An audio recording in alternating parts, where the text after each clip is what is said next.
Inquilinos da Terra hoje são 5 de maio. O tema de hoje é Paulo e os falsos apóstolos. Segunda carta aos Coríntios capítulo 11. Versículo 1 ao 15. Versículo 1. Espero que vocês suportem um pouco mais de minha insensatez.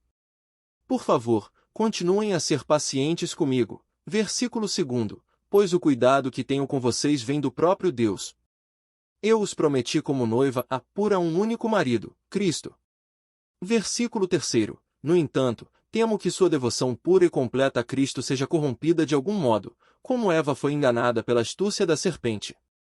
Versículo 4. Vocês aceitam de boa vontade o que qualquer um lhes diz, mesmo que anunciem um Jesus diferente daquele que lhes anunciamos, ou um Espírito diferente daquele que vocês receberam, ou boas novas diferentes daquelas em que vocês creram. Versículo 5. Contudo, não me considero em nada inferior aos tais superapóstolos que ensinam essas coisas. Versículo 6. Posso não ter a técnica de um grande orador, mas não me falta conhecimento. Deixamos isso bem claro a vocês de todas as formas possíveis. Versículo 7. Será que fiz mal quando me humilhei e os honrei anunciando-lhes as boas novas de Deus sem esperar nada em troca? Versículo 8. Para servir vocês sem lhes ser pesado, tomei contribuições de outras igrejas que eram mais pobres que vocês. Versículo 9. E, quando estive com vocês e não tinha o suficiente para me sustentar, não fui um peso para ninguém, pois os irmãos que vieram da Macedônia trouxeram tudo de que eu precisava. Nunca fui um peso para vocês, e nunca serei. Versículo 10. Tão certo como a verdade de Cristo está em mim, ninguém em toda a Acaia jamais me impedirá de me orgulhar disso. Versículo 11. Por quê? Por que não os amo? Deus sabe quanto os amo. Versículo 12. Assim, continuarei a fazer o que sempre tenho feito. Com isso, frustrarei aqueles que procuram uma oportunidade de se orgulhar de realizar um trabalho como o nosso. Versículo 13. Esses indivíduos são falsos apóstolos, obreiros enganosos disfarçados de apóstolos de Cristo. Versículo 14. Mas não me surpreendo. Até mesmo Satanás se disfarça de anjo de luz. Versículo 15. Portanto, não é de admirar que seus servos também finjam ser servos da justiça. No fim, receberão o castigo que suas obras merecem. Bora pro vídeo. Segunda carta de Paulo aos Coríntios. Mesmo que seja chamado de segunda aos Coríntios em nossas Bíblias, há várias pistas dentro desta carta de que não foi a segunda coisa que ele escreveu para a igreja primitiva de Corinto. Paulo iniciou essa comunidade de Jesus em Corinto um tempo antes de uma de suas viagens missionárias. Você pode ler a história no livro de Atos, capítulo 18. E após continuar a viagem, Paulo recebeu um relato de que as coisas não estavam indo bem por lá. Então ele escreveu uma carta, que chamamos de primeira aos Coríntios, para corrigir esses problemas, e parece que muitos na igreja rejeitaram os ensinos de Paulo naquela carta e se rebelaram contra a sua autoridade. Assim, aprendemos que nessa carta que Paulo tinha feito, pessoalmente, o que ele chama de uma visita dolorosa. Depois disso, ele enviou uma carta que diz que foi escrita com angústia e lágrimas. E, depois de todas essas medidas, a maioria dos coríntios, mas não todos, percebeu a sua arrogância e pediu desculpas a Paulo. Eles queriam se reconciliar.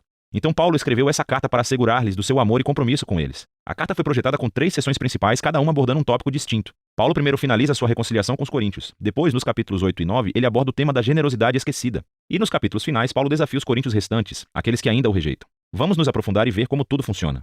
Então, Paulo começa agradecendo a Deus de toda a misericórdia e conforto que trouxe paz e coragem para ele e os coríntios durante essa época de divisão e disputa. Ele reconhece que as coisas estão tensas desde aquela visita dolorosa, e claro que ele os perdoou, e quer um relacionamento aberto e honesto. Mas por que eles tinham rejeitado Paulo? Bom, descobrimos mais adiante nessa carta que os coríntios tinham ignorado Paulo como líder. Ele era pobre e tinha uma vida escassa através do trabalho manual. Ele estava sob constante perseguição e sofrimento. Muitas vezes estava sem casa. E ainda por cima, ele não era um orador público muito impressionante. Assim, quando os coríntios foram expostos a outros líderes cristãos mais ricos e impressionantes, começaram a desconsiderar Paulo. Na verdade, estavam com vergonha dele. Então, Paulo responde primeiro mostrando que a importância dada a esses líderes simplesmente por causa de sua riqueza e eloquência é uma traição a Jesus. Isso mostra um sistema de valores totalmente distorcido. A verdadeira liderança cristã, diz Paulo, não se trata de status ou autopromoção. Paulo descreve a si mesmo e aos outros apóstolos como escravos cativos do Rei Jesus que os conduz em direção a uma procissão de triunfo. O trabalho de Paulo não é impressionar outros, mas sim apontar as pessoas para aquele que é impressionante, Jesus.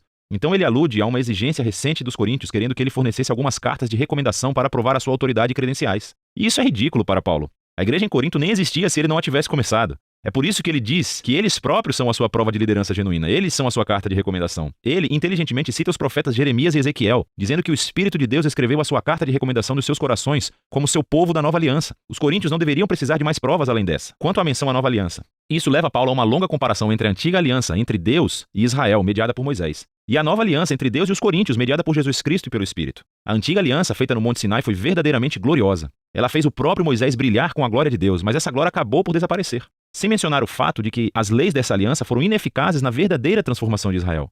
Mas a nova aliança, por comparação, é ainda mais gloriosa, porque o Jesus ressuscitado é a própria glória de Deus e vive para sempre. E é esse o seu Espírito que agora está transformando as pessoas para serem mais fiéis, assim como o próprio Jesus. Bom, tudo isso parece incrível. Quer dizer, quem não quer compartilhar da própria glória de Deus? Mas Paulo continua a mostrar como o paradoxo da cruz inverte as ideias dos coríntios sobre glória e sucesso. Afinal de contas, a exaltação gloriosa de Jesus como rei aconteceu através do seu sofrimento, execução e morte. Na cruz, Jesus revelou a salvação de Deus, morreu pelos pecados do mundo para reconciliar as pessoas com Deus. Mas a cruz faz ainda mais, revela o caráter de Deus. Ele é um ser de amor incondicional, que sofre e que busca o bem-estar dos outros. A cruz também revela um novo modo de vida através da cruz. E o objetivo de Paulo é que a sua vida e ministério imitem a cruz. Assim, embora sua carreira apostólica tenha sido marcada pela humildade, sofrimento, pela pobreza, tudo isso foi para servir aos coríntios. E assim, quando desaprovam a pobreza e sofrimento de Paulo, desaprovam também a Jesus. O modo de vida e liderança de Paulo são, na verdade, a prova de que ele representa autenticamente o Jesus que foi crucificado e ressuscitado. Paulo realmente quer se conciliar com os coríntios, mas não descansará até que se transformem e abracem o paradoxo da cruz invertida. Depois desse apelo impetuoso, Paulo prossegue para abordar o tema da generosidade esquecida. Os cristãos judeus em Jerusalém passaram pela pobreza devido a uma crise de fome. Paulo estava arrecadando dinheiro entre as novas igrejas que ele começou, a maioria cheias de não-judeus. Ele pediu que todas elas enviassem um presente de ajuda como um símbolo da sua unidade no Messias Jesus. E muitas das suas igrejas ficaram muito animadas para contribuir.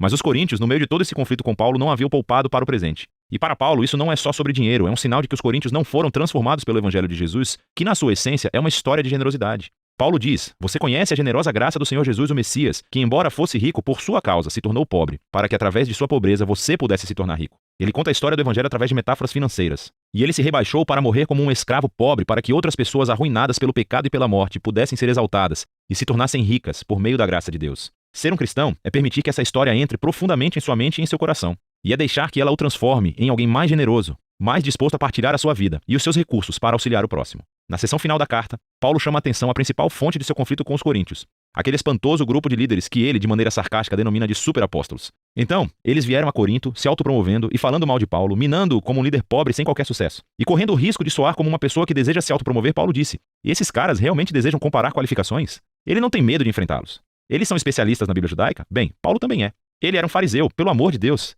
Ele memorizou toda a Bíblia. Eles desejam se gabar dos seus conhecimentos superiores sobre Jesus? Na verdade, Paulo já viu e andou ao lado de Jesus ressuscitado. Ele realmente teve visões da sala do trono celestial de Jesus. Contudo, o mais importante é que Paulo dedicou toda a sua vida à missão de Jesus. Ele sacrificou seu conforto e estabilidade e nunca pediu dinheiro aos coríntios. Ao contrário dos superapóstolos, que cobravam muito, Paulo trabalhava para o seu próprio sustento. No entanto, Paulo diz que ele se recusa a se gabar dessas proezas, pois não são as coisas mais importantes como cristão.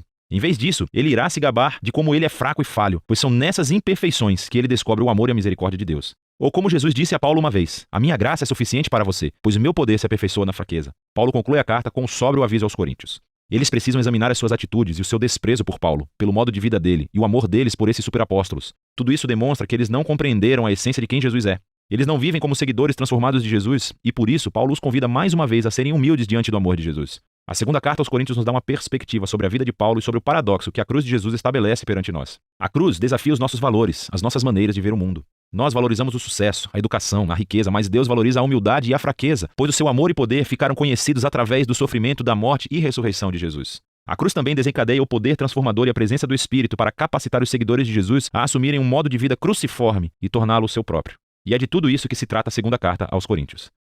Graça e paz